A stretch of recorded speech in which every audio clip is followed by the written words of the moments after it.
महिमा यीशु प्रभु जी, गाते आते हैं तुझ पास, जीवन जल के प्यास, एक ही तो है आस, जग निर्माता मुक्तिदाता, जीवन जल देखा, जीवन जल देखा, जीवन जल देखा। जीवन जल कार्यक्रम देखने वाले सभी दर्शकों को प्रभु यीशु मसीह के मधुर नाम में नमस्कार। Living waters gospel broadcast Mumbai में एक रेडियो सेवा है। इसे हेराल्ड मैग्रेगर 1953 में जब न्यूजीलैंड से आए आरंभ किए थे, जो आज तक परमेश्वर की दया से अच्छी तरह से चल रही है। इसके लिए परमेश्वर की स्तुति हो। इसके अलावा 2013 से टीवी प्रोग्राम भी चालू है, उसके लिए परमेश्वर की स्तुति हो।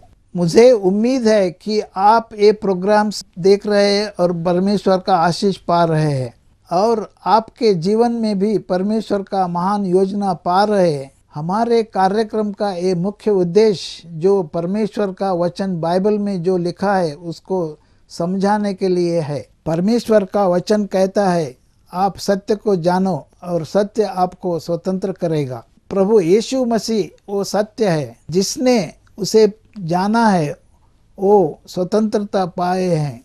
हम वही उसका ही गवाही है, और हमारे जैसे कई लोग यीशु मसीह को पहचाने और स्वतंत्र हो गए हैं। क्या आपने प्रभु यीशु मसीह को आपका उद्धारकर्ता जाना है? जो आप जीवन जल प्रोग्राम निरंतर देखते रहे और आशीष पाते रहे। परमेश्वर आपको आशीष दे। धन्यवाद। जीवन जल कार्यक्रम देखने वाले सभी दर्शकों का जगत के उद्धारकर्ता प्रभु यीशु मसीह के नाम में नमस्कार। यूहन्ना अध्याय 7 और पद 37 में पवित्र शास्त्र वचन में ऐसा लिखा हुआ है, यीशु ने लोगों को पुकार कर कहा, जो कोई प्यासा हो तो मेरे पास आकर पिए। जो कोई मुझ पर विश्वास करेगा उसके हृदय से जीवन जल की नदियाँ बह निकलेगी। क्या आप जीवन में प्यासे हैं या सच्चाई की तलाश में हैं? प्रभु यीशु मसीह आपकी प्यास बुझाना चाहते हैं, आपकी सभी सवालों का जवाब देना चाहते हैं। तो आइए आज का परमेश्वर का संदेश सुनने से पहले अपने मनों को तैयार करें और इस मधुर संगीत का आनंद उठाइए।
प्रभु यीशु मसीह के मधुर नाम में आप सभी को नमस्कार। एक बार फिर से परमेश्वर के वचन को लेकर मैं आपके सम्मुख में उपस्थित हूं और मुझे उम्मीद है कि आप इस कार्यक्रम को देखकर अपने जीवन में लाभ को पा रहे हैं। यूं ही इस कार्यक्रम को देखते रहे और अधिक से अधिक परमेश्वर की बातों को समझते हुए अपने जीवन में आगे बढ़ते रहे। परमेश्वर के वचन से अधिक अच्छा और कोई नहीं है, कुछ भी नहीं है जो आपको सही मार्ग में लेकर के जा सकता है। यदि आप रास्ते में चल रहे हैं और अंधेरा है, रात का समय है, तो आपको लगता है कि यदि मेरे हाथ में कुछ एक टॉर्च रहता तो अच्छा रहता, ताकि मैं कोई धक्का ना खा सकूं, कोई मुश्किल में ना पड़ सकूं, कोई गड्ढे में ना गिरूं या किसी भी प्रकार की मुसीबत में मैं ना फंसूं। यदि आपके हाथ में टॉर्च नहीं है तो बड़े मुश्किल से टटोलते टटोलते हुए आप आगे बढ़ेंगे, है कि नहीं? वैसे ही यदि मान लीजिए आपके हाथ में जैसे ही टॉर्च लग जाती है तो आपके चलने की रफ्तार भी बढ़ जाती है और आप आगे आराम से चले जाते हैं। आपको कुछ डर नहीं लगता है, ताकि आप जानते हैं क्योंकि आपके हाथों में टॉर्च है जो आपको मार्ग में उजियाला दिखाता है। लेकिन जब आप अपने जीवन में मुश्किलों की अवस्था से गुजरते हैं, जब आपके जीवन में समस्याएं आती हैं, कुछ ऐसे दुविधा की बातें आ जाती है जहां पर आप मुश्किल में पड़ जाते हैं कि कैसा निर्णय लें, मैं ये निर्णय लूं या वो निर्णय लूं, मैं ये काम करूं कि ना करूं, मेरा यह निर्णय सही रहेगा या नहीं रहेगा। कई बार आप अपने जीवन में बड़े ही दुविधा की अवस्था में अपने आप को पाते हैं। सही रीति से निर्णय लेने में एक प्रकार की झिझक होती है, एक प्रकार की मन में शंका रहती है कि शायद कहीं मेरा निर्णय गलत ना हो जाए।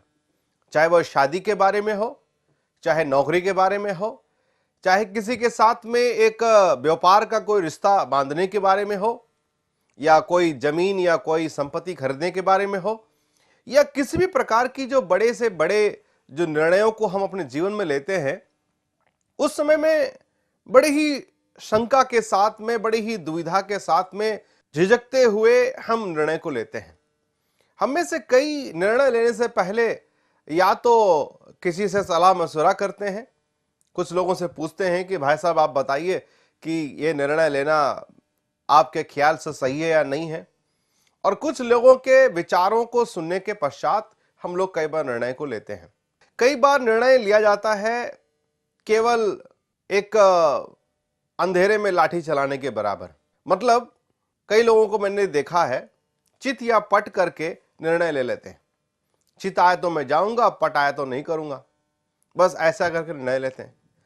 कई लोग निर्णय लेते हैं केवल जो बातें उससे दिखाई दे रही है, जो बातें उसके सामने में मौजूद है, उन बातों के ऊपर में निर्णय लेते हैं। उसे लगता है कि मैं जो कर रहा हूं सही है।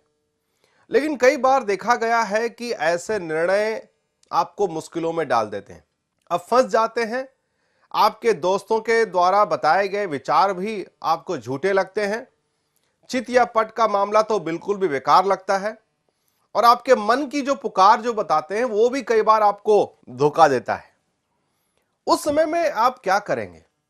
कौन हमें सही मार्ग में लेकर के जा सकता है? काश जैसे रास्ते में चलते समय हमारे हाथों में टॉर्च होता है, वैसा ही जीवन के चाल चलन में भी, जीवन में हम आगे बढ़ने के समय में जब ऐसी परिस्थिति आती है, तो काश हमारे पास एक टॉर्च के समान कुछ ऐसे किताब होती, एक ऐसा गाइड बुक होता जिससे हमें पता चलता कि कौन सा मार्ग सही है। गाइड बुक आप समझते ही होंगे ना। गाइड बुक मतलब आप एक नए जगह पर जाने से पहले आप जब उस गाइड बुक में पढ़ते हैं, जहां पर मानचित्र के द्वारा यह संकेत किया जाता है कि यह रास्ता ऐसा जाता है, यह रास्ते से जाना है, यह रास्ते से नहीं जाना है, और बहुत सारे जानकारियों को उसमें दी जाती है। गाइड बुक हमारे जीवन में, हमारे यात्रा के दौरान काफी उपयोगी होता है। अपने जीवन में भी यदि अगर ऐसा ही कोई गाइड बुक होता तो शायद कितना ही अच्छा होता। दुनिया में ऐसा कोई गाइड बुक नहीं है जो आपको जीवन में ऐसा सही मार्गदर्शन कराए, लेकिन हमारे पास एक गाइड बुक है, और वो गाइड बुक दिया गया है परमेश्वर के द्वारा, जिसे हम बाइबल कहते हैं। बाइबल, हां प्यारे मित्रों, ये परमेश्वर का वचन, बाइबल धर्मशास्त्र, जो करीब 6000 साल पहले लिखा गया है। और आपको मैं बता दूं, इसे लिखने के लिए करीब 1600 साल लग गए। इसको पूरी तरह से कंप्लीट करने के लिए, और करीब 30 से भी ज्यादा लेखकों ने इसे लिखा है। बाइबल के बारे में परमेश्वर का वचन यूं बताता है, यदि मैं इसे एक शब्द में या एक वाक्य में कहूं तो परमेश्वर का वचन कुछ यूं बताता है। देखिए, भजन संहिता उसका 119 उसका 105 में ऐसा लिखा गया है, जो परमेश्वर के वचन के बारे में बताता है कि परमेश्वर का वचन का विशेषता क्या है। परमेश्वर का वचन का विशेषता क्या है, इसकी महत्वता क्या है, मैं आपको पढ़ के सुनाना चाहता हूं। तेरा वचन मेरे पांव के लिए दीपक और मेरे मार्ग के लिए उजियाला है। तेरा वचन मेरे पांव के लिए दीपक और मेरे मार्ग के लिए उजियाला है। यह परमेश्वर का वचन, प्यारे मित्रों, यह बाइबल आज इंसान के जीवन में मार्गदर्शन करने के लिए परमेश्वर के द्वारा दिया गया एक किताब है। यदि कोई भी इंसान इस किताब को पढ़ते हुए अपने जीवन में इसे अपने लागू करते हुए यदि बढ़ता है, तो वाकई में वो अपने जीवन के कई सारे सवालों का उत्तर वो पा सकता है, कई प्रकार की उलझनों से बच सकता है, कई प्रकार के बातों को वह सही रीति से समझ करके अपने जीवन में निर्णय भी ले सकता है। यह ऐसी वैसी किताब नहीं है। मैंने बताया कि करीब 6000 साल पहले इस किताब को लिखा गया था, और इस किताब को लिखने के लिए 1600 साल से भी अधिक का समय लगा। 30 से भी अधिक लेखकों ने इसे लिखा, और 30 से भी अधिक जो लेखक लोगों ने लिखा है वो अलग अलग जगहों पर रहते थे। सब मिलकर के नहीं रहते थे, सब अलग अलग जगहों पर रहते थे। सबको परमेश्वर ने बातें किया और उसे इस किताब को लिखने के लिए कहा। इसमें कुल मिलाकर 66 पुस्तकें हैं। 66 पुस्तकों को एक बनाया गया है, एक समेट करके लिखा गया है, और उसे हम बाइबल कहते हैं। हालांकि अलग अलग लोगों ने लिखा है, जो अलग अलग समय काल में रहते थे, एक दूसरे से परिचित भी नहीं थे, एक गांव के भी नहीं थे, अलग अलग नगरों में, अलग अलग शहरों में रहने वाले थे, अलग अलग पेशे में भी उनका जीवन था। कोई किसान है तो कोई नबी है, कोई डॉक्टर है तो कोई वैद्य है, कोई अलग अलग प्रकार के पेशे में रहने वाले इंसान थे। उन तमाम लोगों ने लिखा है, अलग अलग परिस्थितियों में लिखा है, लेकिन यदि आप कुल मिलाकर के आप सभी लोगों के जो भी लेखन है इस किताब में, बाइबल में लिखा गया है, यदि आप निचोड़ कर देखें तो संदेश आपको एक ही मिलेगा। बड़ा अजीबोगरीब लगता है ना, इतने सारे लोगों ने लिखा है, अलग अलग समय काल में लिखा है और अलग अलग परिस्थितियों में लिखा है, उसके बावजूद भी इसका संदेश केवल एक ही है। कोई भी पन्ना, कोई भी शब्द, कोई भी वाक्य आपको एक दूसरे के विरोध में नहीं आ पाएंगे। हाँ, हालांकि बहुत बार क्या होता है कि ट्रांसलेशन मतलब उसका जो अनुवाद किया जाता है, अनुवाद के समय में कई बार शब्द सही नहीं मिलते हैं, जिसके कारण उसे एक अलग शब्दों में लिखा जाता है, जिसके कारण हो सकता है कि कई बार कुछ जो संदेश का सही मतलब नहीं निकलता है या समझ में नहीं आता है। लेकिन इसमें गड़बड़ी परमेश्वर के वचन की नहीं है, गड़बड़ी है उन अनुवादकों के, अनुवाद करने वाले की, जिसने सही रीति से अनुवाद नहीं किया, जिसके कारण शायद हो सकता है कुछ दुविधा की बात हो। लेकिन मैं बताना चाहता हूं प्यारे मित्रों, यह परमेश्वर का वचन जिस किसी के हाथ में गया, जिस किसी ने इस परमेश्वर के वचन को पढ़ा, उसका जीवन ही संवर गया। उसने वाकई में जीवन को समझ लिया, उसने वाकई में उस खजाने को पा लिया जो संसार में वो कदापि नहीं पा सकता था। सही रीति से यदि आप अपने आप को समझना चाहते हैं, यदि आप अपने भविष्य को समझना चाहते हैं, यदि आप चाहते हैं कि आपका जीवन सही ढंग से आप गुजार सके, बिता सके, तो वाकई में मैं आपको बताना चाहूंगा परमेश्वर का वचन का ये जो बाइबल है, ये सबसे अच्छा गाइड बुक है आपके जीवन के लिए। मैं आपसे एक सवाल पूछना चाहता हूं, क्या आपके पास ये बाइबल है? क्या आपने पढ़ा है? बड़ा दुख लगता है प्यारे मित्रों, कई मसीहों के जीवन में मैंने देखा है बाइबल की कमी नहीं है उसके पास में, बाइबल तो उसने खरीद करके रखा है, लेकिन वो उसे पढ़ते नहीं है, वो उसे संभाल कर रख देते हैं। कई लोग तो कपड़े में लपेट करके बड़े संभाल कर रखते हैं, कई लोग तकिया का नीचे रख देते हैं ताकि उनको बुरे बुरे सपने ना आ जाए। पढ़ते तो नहीं है, केवल उसको तकिया के नीचे रख देते हैं या उसको एक किनारे में रख करके उसको बड़े ही सावधानी से उसको संभाल करके रखते हैं ताकि उसमें धूल ना लगे। परमेश्वर का वचन हमें दिया गया है प्यारे मित्रों पढ़ने के लिए। इसे परमेश्वर चाहता है कि हम बार बार पढ़ें। कई लोग इस बाइबल में उनको ऐसा लगता है कि यह सबसे सुरक्षित जगह है।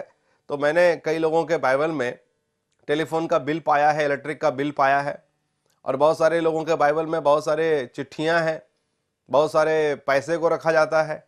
उनको लगता है कि ये सब बहुत सुरक्षित जगह है। परमेश्वर का वचन उसके लिए नहीं है प्यारे मित्रों। परमेश्वर का वचन है विशेष करके मुझे और आपको परमेश्वर ने दिया है पढ़ने के लिए। और बड़ी खुशी की बात यह है कि ये बाइबल ये सबसे पहले इब्रानी की भाषा, अरामी की भाषा और यूनानी की भाषा, हिब्रू लैंग्वेज में, अरामिक लैंग्वेज में और ग्रीक लैंग्वेज में सबसे पहले इस बाइबल को लिखा गया था। उसके पश्चात इसका अनुवाद अलग अलग भाषाओं में किया गया। अंग्रेजी से फिर से हिंदी में किया गया और हिंदी के अलावे और भी अन्य भाषाओं में किया गया। आज बाइबल हर एक इंसान के पास में उसकी भाषा में उपलब्ध है और ये परमेश्वर ने उसलिए बनाया है, इसलिए हमें उपलब्ध करवाया है ताकि हर एक इंसान इसको पढ़े। इसके लिए हमें कोई प्रकार की दिक्कत नहीं है, ऐसी कोई बात नहीं है जो हमें ना समझ में आ जाए। यदि आप और मैं इसे पढ़ना आरंभ करें तो वाकई में एक बहुत बड़ी बात हो जाएगी। मैं भी एक मसीह परिवार से ही आता हूं। मैं भी ऐसा ही चर्च आता था और अपने घर में बाइबल को भी रखता था। मैंने आज तक कभी बाइबल को पढ़ा नहीं।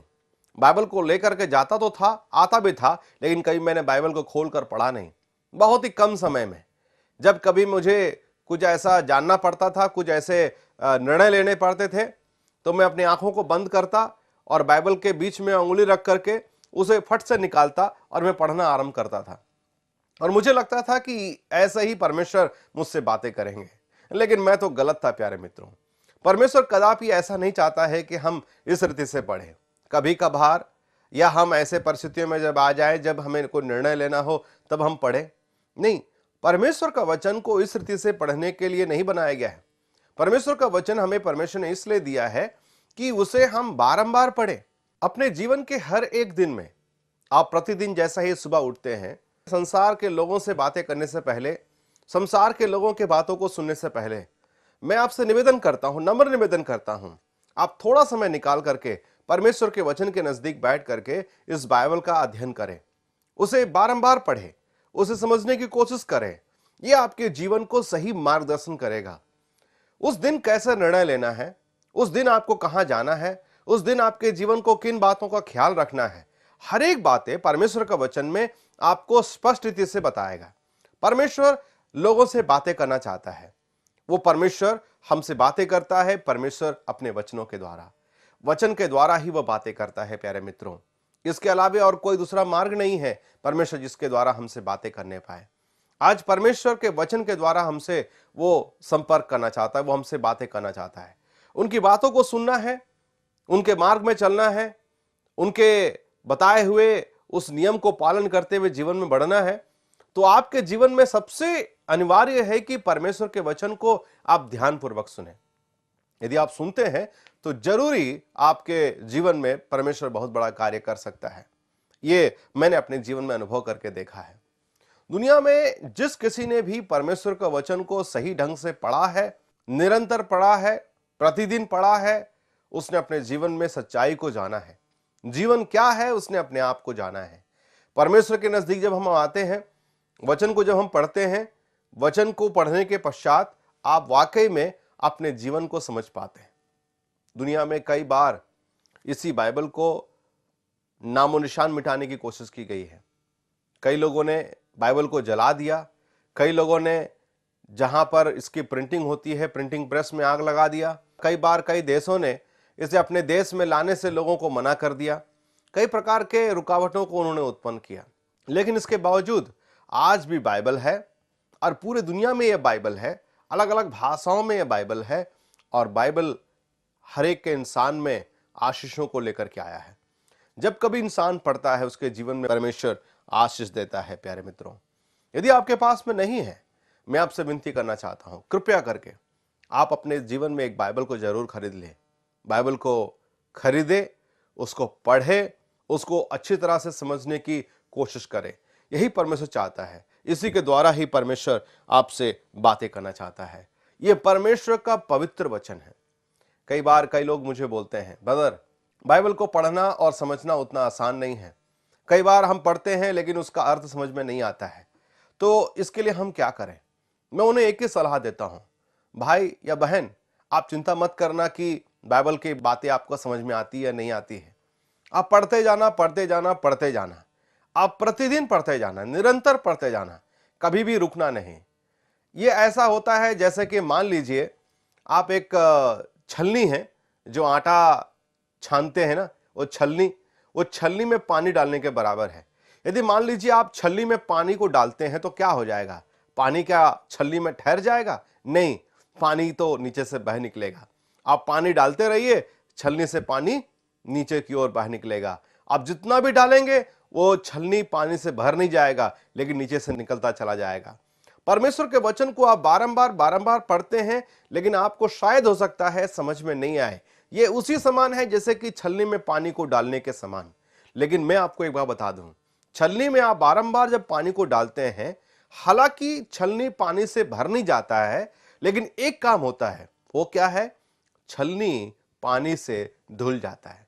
हाँ प्यारे मित्रों, छलनी पानी से धुल जाता है। बारंबार आप पानी डालने के कारण पूरी रीति से छलनी साफ हो जाता है। हमारा दिमाग भी छलनी के समान ही है। परमेश्वर के वचन को हम पूरी तरह से समझ नहीं पाते हैं, उसको अपने दिमाग में रख नहीं पाते हैं। आज पढ़ा, शाम तक हम भूल जाते हैं, कल तक तो बिल्कुल भी याद नहीं रहता। लेकिन इसका मतलब यह नहीं कि ना पढ़े। आप पढ़ते रहे, पढ़ते रहे, पढ़ते रहे, पढ़ते रहे। ये आपके विचारों को, आपके दिमाग को, आपके मन को, आपके हृदय को पूरी तरह से शुद्ध और पवित्र करता है। आपके जीवन को शुद्ध और पवित्र करता है। जैसे कि छलनी को साफ किया जाता है पानी से, वैसे ही परमेश्वर के वचन को बारंबार पढ़ने के कारण इंसान के मस्तिष्क को, इंसान के हृदय को, इंसान के दिमाग को पूरी तरह से परमेश्वर का वचन शुद्ध और पवित्र करता है। आपके जीवन को सही मार्ग लेकर के चलेगा, आपके जीवन को सही दिशा में लेकर के चलेगा, यदि आप परमेश्वर के वचन को निरंतर पढ़ते रहेंगे। हमारे पास में एक कॉरेस्पॉन्डेंस कोर्स है, जिसके तहत हम लोगों को परमेश्वर का वचन पढ़ने के लिए मुफ्त में देते हैं। हमारे पास में कुछ किताबें हैं। हम चाहते हैं कि आप भी, यदि आप उन किताबों को पढ़ें तो अपने जीवन में बहुत सारे बातों को परमेश्वर के वचन से सीख पाएंगे।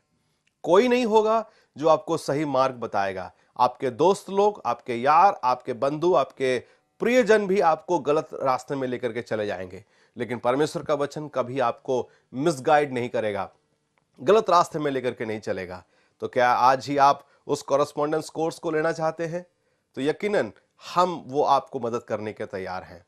आप दिए गए पते पर फोन कर सकते हैं, चिट्ठी लिख सकते हैं, जानकारी प्राप्त कर सकते हैं, ताकि हम आपको इन किताबों को मुफ्त में देने पाएं और आप अपने जीवन में परमेश्वर की सच्चाइयों को समझ करके जीवन में परमेश्वर के उस लाभ को पाने पाए, परमेश्वर के आशीषों को समझ करके अपने जीवन में आगे बढ़ने पाए। परमेश्वर आप सबकी सहायता करे। यूं ही इस कार्यक्रम को देखते रहे। देखने के लिए बहुत बहुत धन्यवाद। आप सभी को जय मसीह की। क्या परमेश्वर ने इन वचनों के द्वारा आपसे बात किया है? क्या आप इस विषय पर अधिक जानकारी प्राप्त करना चाहते हैं या किसी प्रार्थना के विषय को बांटना चाहते हैं? तो निसंदेह हमसे संपर्क करें। हमारा पता: जीवन जल सुसमाचार प्रसारण, नव भावना 422 SVS road, post box number 19161, Prabhadevi, Mumbai 400025। प्रार्थना एवं मुफ्त बाइबल कॉरेस्पॉन्डेंस कोर्स के लिए हमें संपर्क करें या अपना नाम और पता SMS कर सकते हैं। हमारा मोबाइल नंबर 9892580744। हमारा ईमेल ID gospelbroadcast@yahoo.com। हमारा वेब एड्रेस www.lwgb.org। आप जीवन जल कार्यक्रम को हर सोमवार संध्या 6 बजे, हर बुधवार संध्या 6:30 बजे और हर शनिवार सुबह 8 बजे इसी चैनल पर देख सकते हैं। नमस्कार।